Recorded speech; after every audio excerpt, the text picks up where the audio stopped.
Olá pessoal, aqui o professor Chico Kramer e nós começamos agora a nossa live para tratar de vetos no pacote anticrime. Nós tivemos a derrubada de diversos vetos do presidente da República, então temos novos pontos que passam a valer e por isso a gente precisa atualizar o nosso material. Pessoal, olha só, nós temos um dos primeiros pontos que fala sobre o artigo 141, parágrafo 2º, né?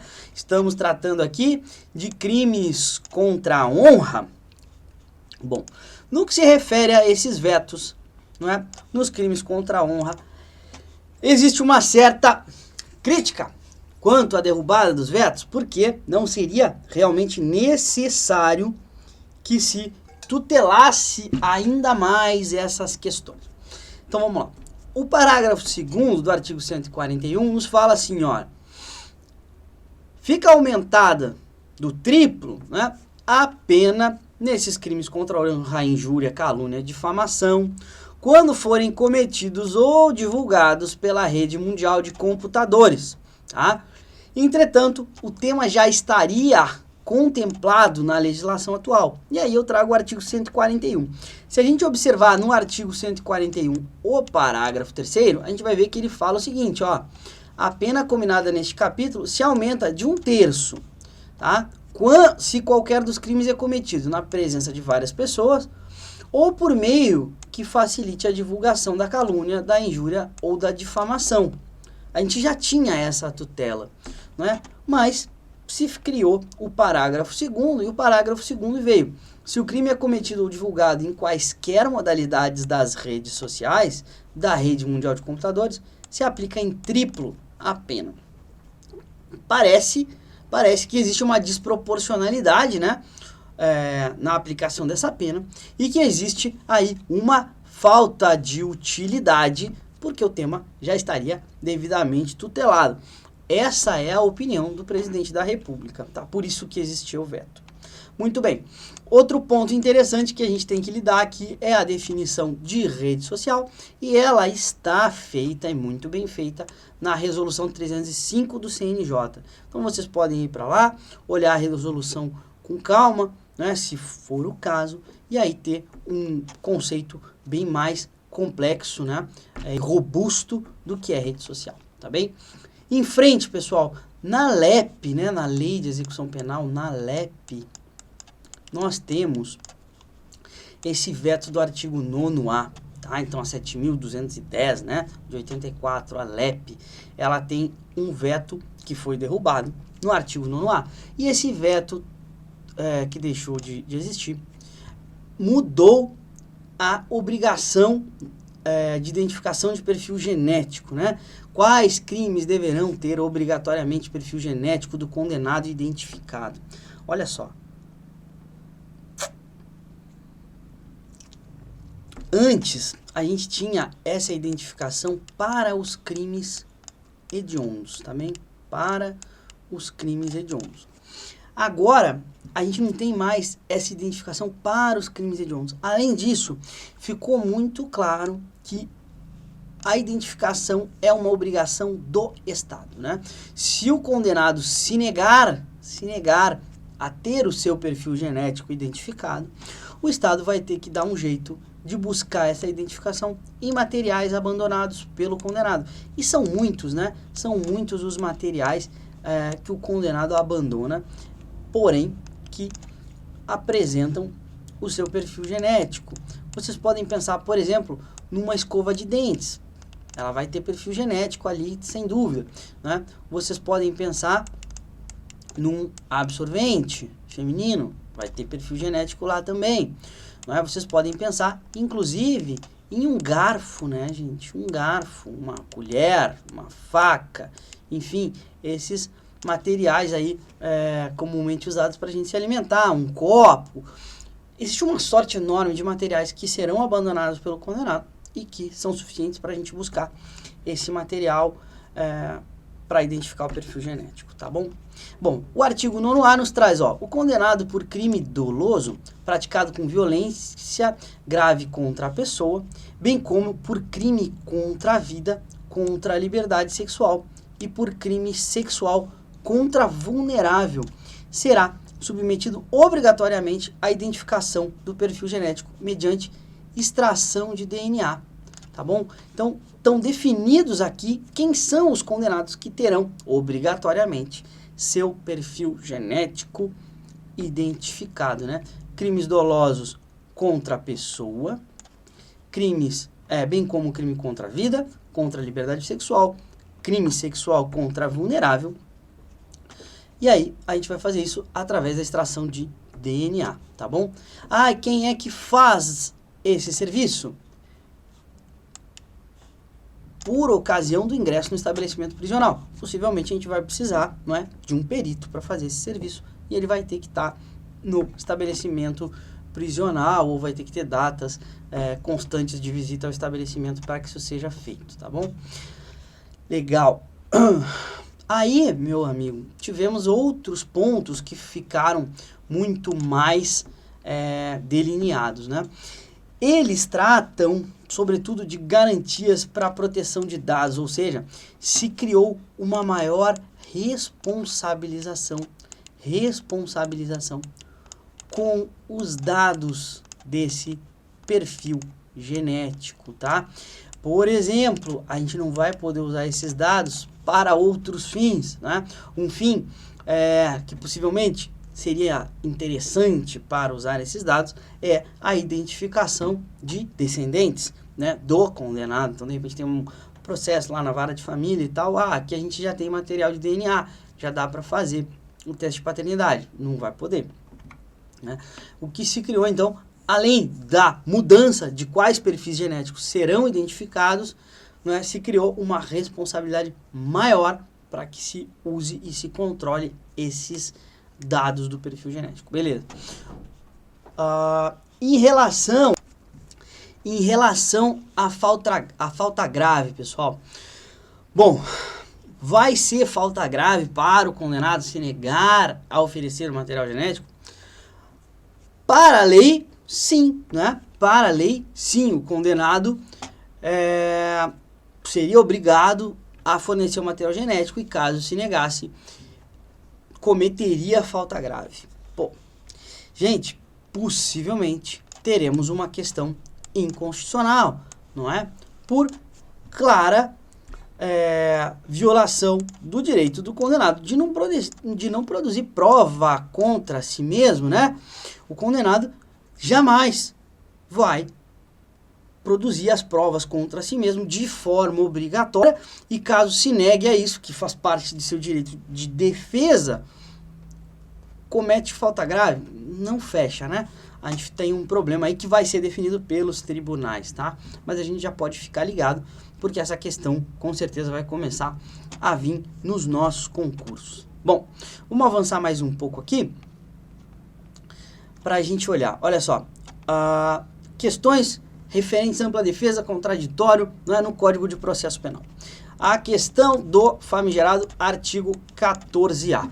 Primeiro ponto, a mudança que ocorreu no Código de Processo Penal não criou ampla defesa e contraditório no inquérito. Não criou.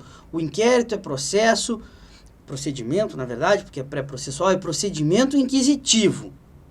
É unilateral. Não tem contraditório. Ponto. Tá bom? Bom, no que se refere a casos em que servidores vinculados às instituições dispostas no 144 da Constituição, e aí a gente vai ter lá Polícia Civil, não é? Polícia Militar, Polícia Federal, Polícia Rodoviária Federal, Polícia Penal, Polícia Ferroviária, enfim, diversas polícias, todas as polícias que estão no 144, tá? Quando esses servidores figurarem como investigados em inquéritos policiais, em inquéritos policiais militares, procedimentos extrajudiciais determinados, né, cujo objeto for a investigação de fatos relacionados ao uso da força letal, né? Fatos relacionados ao uso da força letal no exercício profissional, de forma consumada ou tentada, tá bom?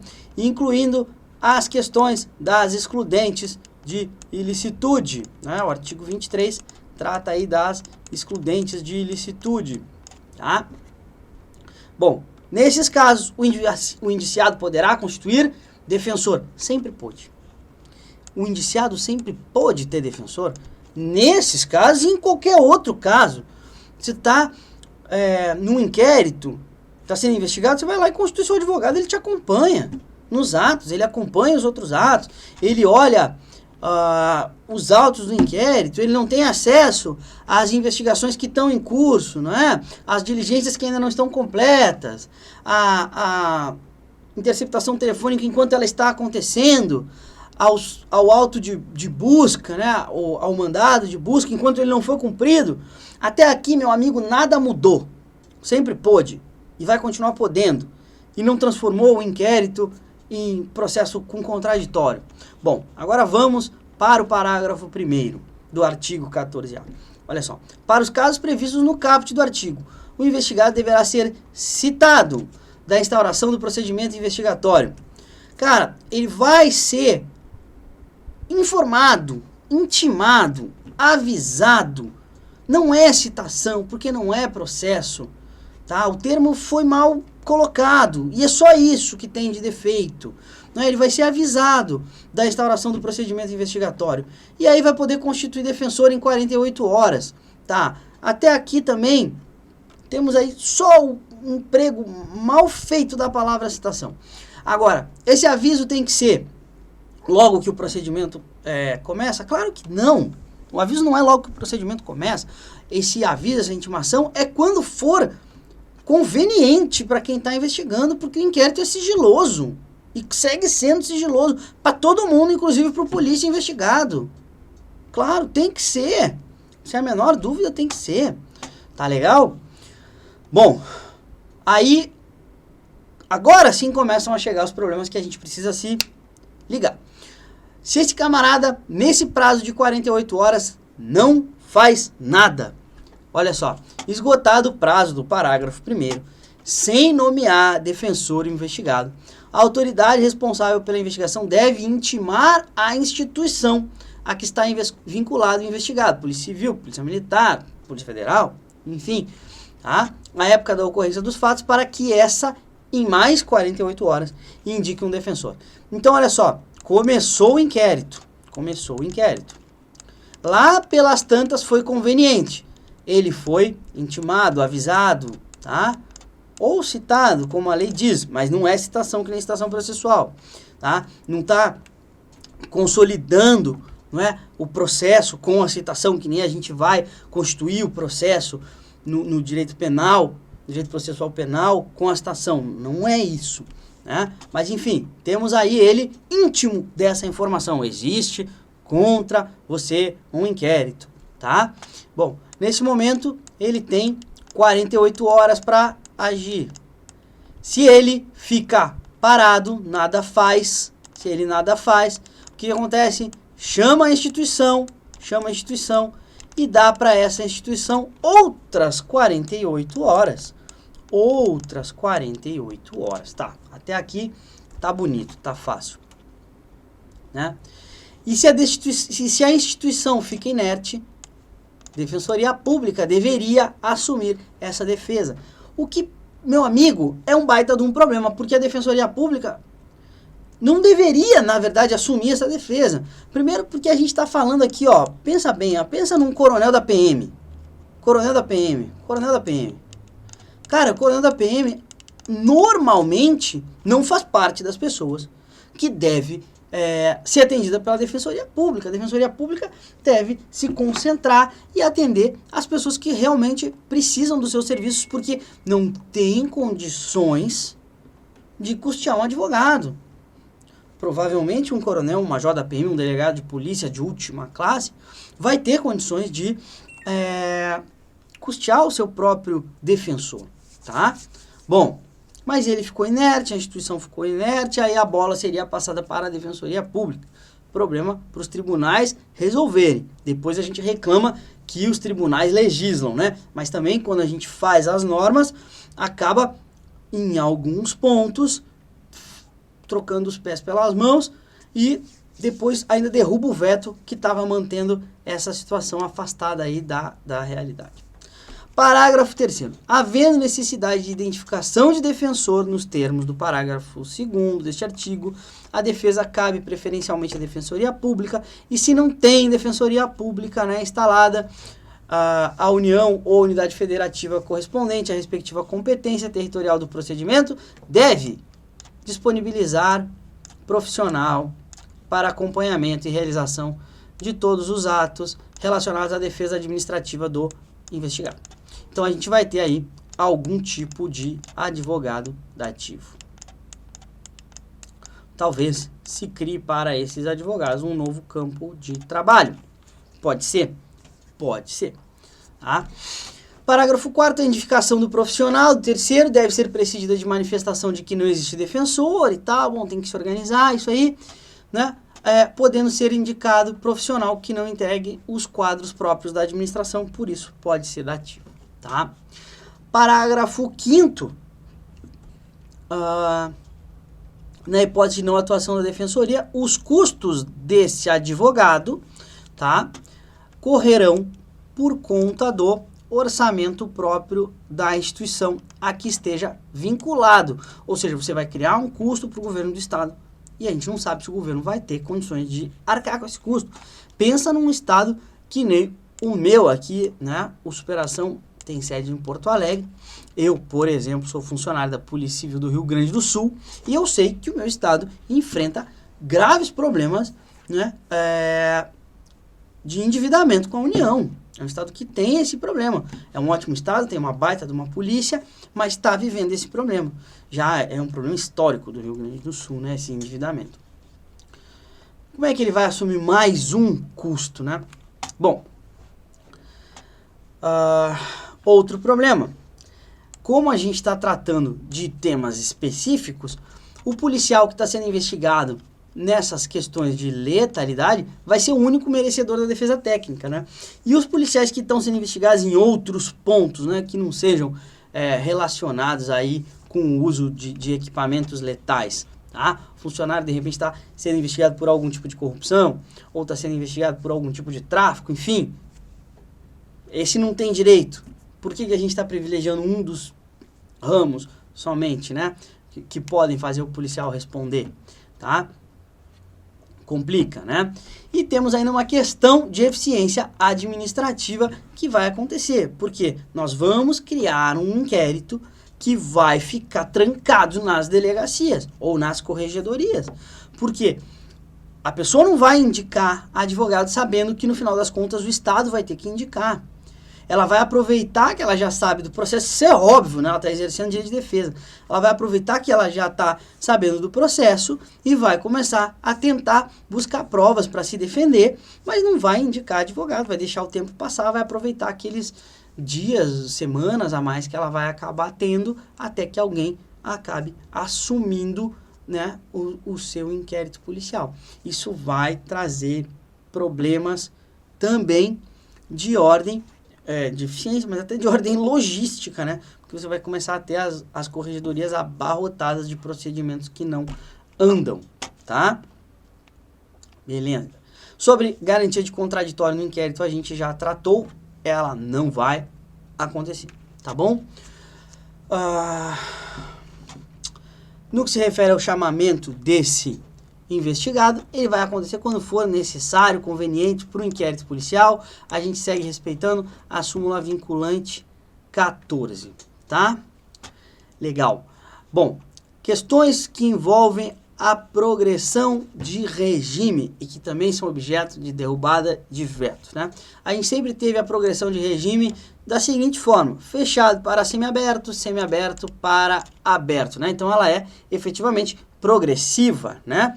Tem exceção, a gente tem progressão de regime por saltos, assim, ó, fechado, aberto. Tem exceção? Sim, tem exceção. Qual é a exceção? Né? São os casos em que nós temos colaboradores, né? Esses colaboradores que já estão cumprindo pena em regime fechado, após a colaboração, né? E a qualidade da colaboração e a quantidade de provas que eles são capazes de trazer, podem esses podem ter uma progressão aí por saltos, né? Tá? Bom, qual é o problema que nós temos atualmente? Veja só, a gente tinha uma regra geral. A regra geral era a seguinte: cumpre um sexto da pena, progride de regime. Essa era a nossa regra geral. Tá. Com o pacote anticrime, a gente passou a ter uma progressão assim matematicamente complexa, né? Passou a ter uma progressão matematicamente complexa. Por quê? Porque a gente passou a ter uma progressão cheia de porcentagens, né? Então vai cumprir 60%, vai cumprir 50%, 40%, 70%, enfim. Bom, ficou menos simples do que era, né? Ficou menos simples do que era. E a gente acabou tendo um problema com os que se refere à progressão de regime e ao comportamento do apenado. Por quê? Antes, você, para progredir, tinha que estar no bom. Para progredir, tinha que estar no bom. Tá.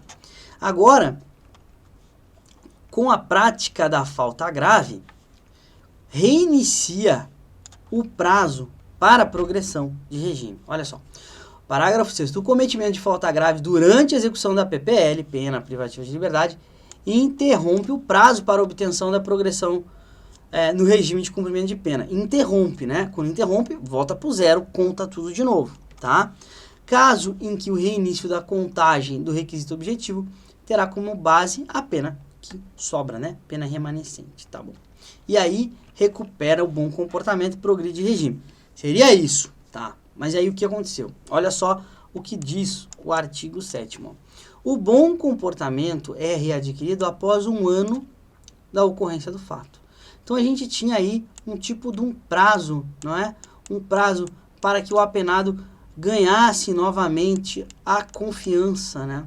A confiança do Estado. Olha, cometi uma falta grave, mas agora já faz 1 ano que eu não cometo falta nenhuma e vou voltar para o bom, o Estado pode voltar a confiar em mim, estou me recuperando, né? A pena está surtindo o efeito que deveria surtir.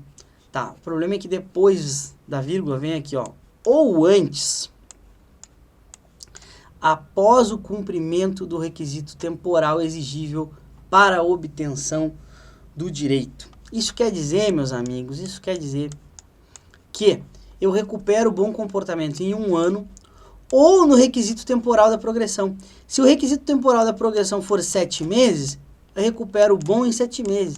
Se for meia dúzia de meses, eu recupero o bom em 6 meses.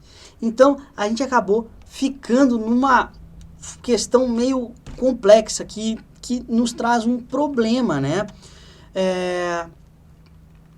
Eu acabo recuperando o bom muito rápido e progredindo antes, né? E eu sempre vou estar progredindo no comportamento bom. E a progressão de regime sempre foi uma questão subjetiva, né? Porque a gente tinha o comportamento. Agora ela acabou se tornando um requisito puramente objetivo. E isso vai meio que contra, né, o espírito que é a progressão ser uma evolução mesmo do comportamento e do proceder desse apenado para que ele volte finalmente para o convívio social, né, em condições de ficar com os demais. Tá. Próximo ponto que a gente tem é a audiência de custódia, né, ou audiência de apresentação, a audiência do 310 do CPP. Olha só. Caíram os vetos, né? Ó. Após receber auto de prisão em flagrante no prazo máximo de 24 horas, após a realização da prisão, o juiz deverá promover a audiência de custódia com a presença do acusado, seu advogado constituído ou membro da defensoria e o membro do MP. E nessa audiência o juiz deverá, fundamentadamente, relaxar a prisão ilegal ou converter a prisão em flagrante em preventiva, quando presentes os requisitos do 312 e se revelarem inadequadas ou suficientes as medidas cautelares diversas da prisão, ou, por fim, conceder liberdade provisória com ou sem fiança. Tá. Quais são os problemas que temos aqui? Primeiro, essa audiência precisa de presença física. Presença física. E isso acaba sendo um problema intransponível porque a gente está na pandemia e não vai ter audiência com presença física e com o transporte desse monte de preso em flagrante que tem todo dia nas cidades. Não vai rolar, né? Graças a Deus, tá tudo suspenso por determinação do STF, mas quando a suspensão acabar, a gente vai estar com esse problema aí do artigo 310 para ser resolvido, né? A gente precisa perder essa história assim de ser insuperável a presença física, né? A audiência vai ter que ser virtual e ela pode ser virtual com alta qualidade, cara. E cumprindo efetivamente as mesmas funções. Vamos falar agora dessa questão do homicídio com emprego de arma de fogo. Olha só, se o homicídio é cometido com emprego de arma de fogo de uso restrito ou de uso proibido, né? E aí nós temos alguns pontos que precisam ficar claros, né? Qual é a arma de fogo de uso restrito, qual é a arma de fogo de uso proibido, o que é exatamente arma de fogo, né? Esses pontos todos precisam de solução, tá? Começando do emprego de arma de fogo, né? Quando a gente trata de arma de fogo, a gente precisa que algumas características estejam preenchidas para que a gente tenha uma arma de fogo. Elas estão nos regulamentos, né? Elas não estão no Estatuto do Desarmamento. Elas estão nos regulamentos e o regulamento, eventualmente, sofre algumas mudanças, tá? Em linhas gerais, quando eu trato de arma de fogo, eu preciso de alguns pontos. Primeiro, eu preciso da munição, não é? Esta munição precisa ter na sua parte interior aqui um propelente. Esse propelente, não é, será ativado por incineração, né? Ele vai queimar. Nós vamos ter a queima do propelente, tá? Bom, passado esse ponto de uma munição que tem um propelente, esse propelente vai sofrer uma queima, a gente precisa de um segundo ponto, que é qual? Essa queima desse propelente, ela deve acontecer em um local específico, chamado câmara de explosão. Chamado câmara de explosão, tá? Essa câmara de explosão, esse primeiro ponto aqui, eu vou pintar ele por dentro de laranja. Esse primeiro ponto aqui, que é a câmara de explosão, ele precisa estar contíguo, né? Ele precisa estar encostado, ligado, fazer parte de uma segunda fase, que é o cano. Então, nós temos que ter a munição, nós temos que ter um propelente que vai incendiar. Isso tem que acontecer em um lugar chamado câmara de explosão. Essa câmara de explosão precisa estar ligada a um cano, tá? Esse cano não pode ser qualquer cano.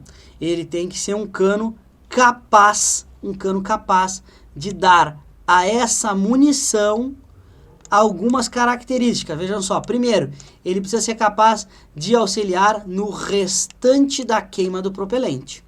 Depois disso, ele precisa ser capaz de dar estabilidade para essa munição. E por fim, ele precisa ser capaz de dar velocidade. Então nós precisamos de queima residual, estabilidade e velocidade, dadas pelo cano. Tendo tudo isso, estamos tratando de uma arma de fogo. Tá? Isso é muito, muito, muito prático e muito, muito importante. Se você pensar que você está, quem sabe, não é, diante de um flagrante de posse ou de porte de uma arma de fogo que parece artesanal. E aí você precisa de critérios bem definidos para dizer assim, é arma de fogo ou não é arma de fogo. Tá? Bom, quando a gente passa a definir se a arma é de uso restrito ou de uso proibido, nós, graças a Deus, temos um conceito muito bom, que é o conceito de Joule, né? Joule é o impacto que essa munição, que esse projétil lançado no espaço, é capaz de alcançar na boca do cano. Quantos Joule esse projétil alcança na boca do cano? Bom, esses são dados tabelados, né? Você vai lá ver que calibre que é a arma. 357. Quantas polegadas tem o cano? Tantas polegadas. Vai na tabela lá da CBC, por exemplo, vai ter lá, na boca do cano, 660 Joule. Bom, então não é uso restrito. né? Ou que calibre que é? Ah, é 223, né? De que cano que saiu? Ah, saiu do cano de um fuzil IA2. Bom, quantos calibres tem na boca do cano? Ah, tem 1650 Joule. Então, temos uma arma de uso restrito, tá? Precisa buscar esse dado objetivo para definir. É uso restrito, não é uso restrito, ou é de uso proibido, tá bom? Bom, e agora? Qual é o critério que me diz se o uso é proibido? Aí é um pouquinho mais difícil, muito embora exista o critério. E o critério é o seguinte: tratados e convenções de que o Brasil seja signatário. E aí determinam exatamente quais são os calibres proibidos. De maneira geral, são os calibres aí mais altos, né? Tipo .50, calibres realmente com um poder de penetração e um alcance muito maior, tá bom? Beleza? Então definimos o que é arma de fogo, o que é calibre restrito, o que é calibre proibido, demos uma estudada até em pontos que se referem à balística, tá? Beleza. Ponto importante. Homicídio com arma de fogo de uso restrito. Um crime ou dois crimes, né? Depende do quê? Depende da existência de contextos distintos, né? Se você tem aquele porte da arma para cometer aquele crime, o contexto é único, o crime é único, né? Você tem só um homicídio com a arma de fogo de uso restrito. Mas, se você tem contextos distintos, né? Já portava a arma antes, acabou cometendo um homicídio, ou cometeu um homicídio e seguiu portando a arma, aí a gente vai ter realmente dois crimes, tá? A gente vai se focar no contexto fático. Pessoal, olhamos aí grandes alterações e a derrubada desses vetos no pacote anticrime. Atualizem o material de vocês, sigam o nosso canal, né? A gente precisa ter mais seguidores, cada vez mais seguidores, para poder fazer mais lives, fazer mais eventos aqui no YouTube do Superação. Um abraço, boa sorte, bons estudos e sigam com a gente. Valeu!